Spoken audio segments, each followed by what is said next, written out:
prefixes and suffixes. Prefixes and suffixes කියන්නේ ඔයගලන්ගේ O level paper එකේ අනිවාර්යයෙන්ම ප්‍රශ්න අහන syllabus එකේ තියෙන importantම part එකක්.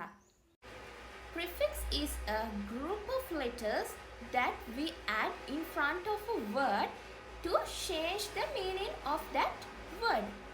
ඒ කියන්නේ prefix එකක් use කරලා අපිට පුළුවන් වචනයක තේරුම සම්පූර්ණයෙන්ම වෙනස් කරන්න.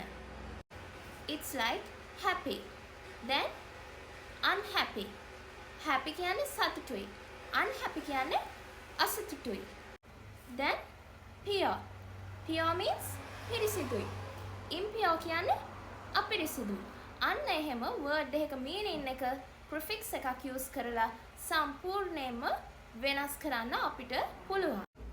So then let's go with the suffix. Suffix is a group of letters that we add behind the word to alter the word category.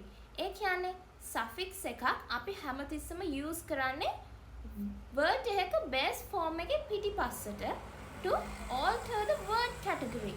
ඒ කිව්වේ suffix එකකට පුළුවන් noun එකක් verb එකක් කරන්න.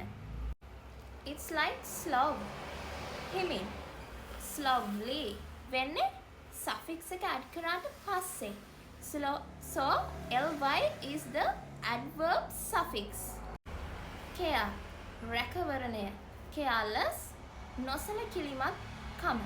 එතකොට adverb suffix එක use කරලා care කියන එක careless වෙනකම් අපි suffix එකක් use කරලා අරගෙන ගිහිල්ලා තියෙනවා.